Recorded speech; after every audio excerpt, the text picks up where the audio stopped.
তো guys info আসামলৈ সকলোকে স্বাগতম জনাইছোঁ। আজি আসাম ফৰেষ্ট ৰিকুৱাৰমেণ্টৰ বিষয়ে আলোচনা কৰা হ'ব। যিসকলে মোৰ ইউটিউব চেনেলত নতুন আহিছে অনুগ্ৰহ কৰি মোৰ চেনেলটো ছাবস্ক্ৰাইব কৰি কাষত থকা বেল আইকনটো বজাই দিব। আহক ভিডিঅ'টো আৰম্ভ কৰোঁ।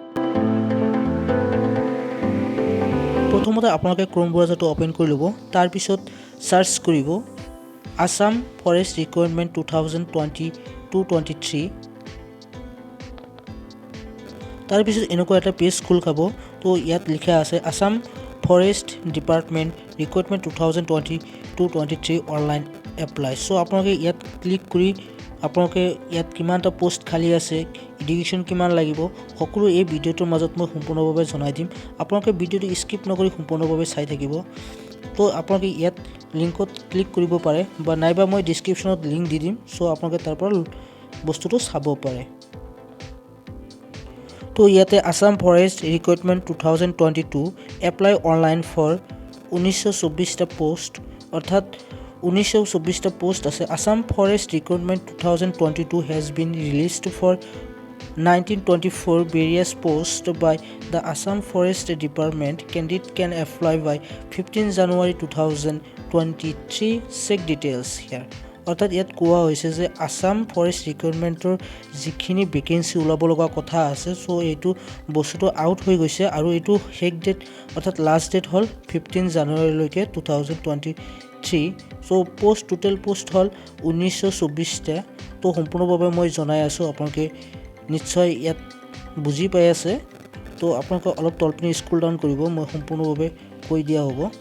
তো ইয়াত লিখা আছে আসাম ফৰেষ্ট ৰিক্ৰুটমেণ্ট 2022 অৰ্গেনাইজ। ইয়াত কোৱা হৈছে Assam forest department post various post vacancy 1924 category government job. Registration start date 16 December 2022, অৰ্থাৎ 16 ডিচেম্বৰৰ পৰা অনলাইনটো ষ্টাৰ্ট হৈ গৈছে। তো লাষ্ট ডেট কোৱা হৈছে 15 জানুৱাৰী 2023। Application fees not capable. Job location Assam, অৰ্থাৎ আসামৰ ভিতৰত হ'ব। আৰু অফিচিয়েল যিটো ৱেবছাইট আছে আসাম ফৰেষ্ট assam.gov.in। চ' আপোনালোকে ইয়াত লগ ইন হয় এইটো বস্তু চাব পাৰিব। Assam Forest Vacancy 2022 under this recruitment drive 1924 vacant place for various posts are to be filled by the official. We have tabulated below this vacancy post wise for your reference. ইয়াত কোৱা হৈছে Assam forest vacancy 2022 forest guard vacancy আছে আপোনাৰ 1226টা, Forester grade 1 264টা, তাৰপিছত forest protection constable commando আছে আপোনাৰ 279টা, আৰু driver লাগে সেইটোত আছে আপোনাৰ 142টা। তো আপোনালোকে ইয়াত নিশ্চয় বস্তুখিনি গম পাইছে কিমান কেইটা আছে, বা আপোনালোকে এইটো লগ ইন হৈ আপোনালোকে নিজেই বস্তুটো পঢ়িব পাৰিব। তো আপোনালোকে অলপ তলপিনে স্ক্ৰল ডাউন কৰিব আৰু কি কি দিয়া আছে, এডুকেশ্যন কিমানলৈকে দিয়া আছে মই সেইখিনিও কৈ আছোঁ। তো আপোনালোকে ভিডিঅ'টো স্কিপ নকৰি চাই থাকক। আৰু ক'ত আছে আপোনালোকৰ 13টা, টোটেল পোষ্ট হ'ল আপোনাৰ 1924টা। তো আপোনালোকৰ এডুকেশ্যনৰ বিষয়ে কি কোৱা হৈছে ইয়াত মই সেইখিনিও কৈ আছোঁ। চ' আপোনালোকে ইয়াত যিটো কৈছে step for apply Assam forest recruitment 2022 first step visit the Assam forest department opportunity website, click on the application link for Assam forest recruitment. অৰ্থাৎ আপোনালোকে এইটো বস্তু ৱেবছাইটত লগ ইন হৈ বা ৱেবছাইটত আপোনালোকে বস্তুখিনি গম পাব। তাৰপিছত কোৱা হৈছে enter the required details for register. আপোনালোকে যেতিয়া ৰেজিষ্টাৰ কৰিব তেতিয়া আপোনালোকে কি কি ডকুমেণ্টছ লাগিব, কি কি লাগিব ইয়াত সেইখিনি কথা। তাৰপিছত 3 নম্বৰত কৈছে fill your application form by entering all the required details. অৰ্থাৎ আপোনালোকৰ এপ্লিকেশ্যন যেতিয়া কৰা হ'ব কি কি আপোনালোকক সোধা হয় সেই বা কিখিনি খোজে সেইখিনি আপোনালোকে নিশ্চয় দিব, সেইখিনি কথা কোৱা হৈছে, অৰ্থাৎ প্ৰপাৰলি দিব সেইখিনি।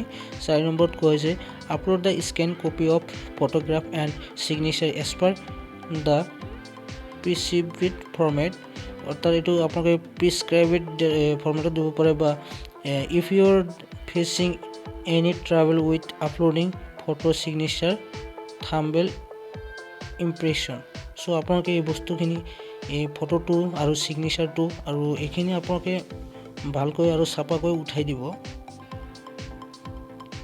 5 নম্বৰত কোৱা হৈছে fill in others details and upload the requirement documents অৰ্থাৎ যিখিনি ডকুমেন্টস খোজা হয় সেইখিনি আপোনালোকে আপলোড দিব লাগিব তাৰ পিছত কোৱা হৈছে 6 নম্বৰত pay the application fee and submit this completely fill application form অৰ্থাৎ যেতিয়া আপোনালোকে এপ্লিকেশনটো সাবমিট কৰিব তেতিয়া আপোনালোকে এটা ফি দিয়া হ'ব সেই ফিটো যেতিয়া আপোনালোকে এপ্লিকেশন ফৰ্মটো সম্পূৰ্ণ হ'ব তেতিয়া দিব লাগিব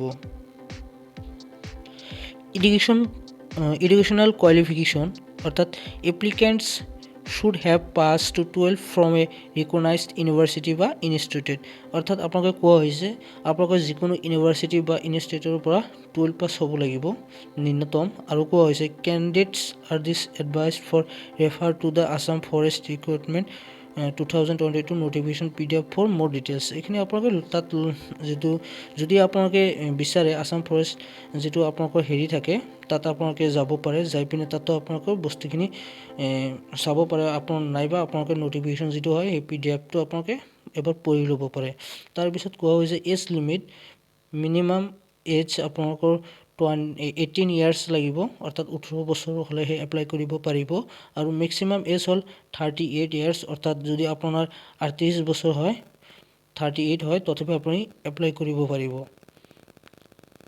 তো ইমানখিনি লৈকে কোৱা হৈছে তো বন্ধু বান্ধৱীসকল ভিডিওটো যদি ভাল লাগিছে তেনেহলে লাইক কমেন্ট শেয়াৰ লগতে সাবস্ক্ৰাইব কৰিবলৈ নাপাহৰিব তো আপোনালোকে এই ভিডিওটো যিসকল ব্যক্তি ইচ্ছুক আছে সেই ব্যক্তিসকললৈ পঠাই দিব যাতে সকলোৱে বস্তুখিনি গম পায় বা অনলাইনত এপ্লাই কৰিব পাৰে আজিৰ ভিডিওটো ইমানখিনি আছিল ধন্যবাদ জয় অসম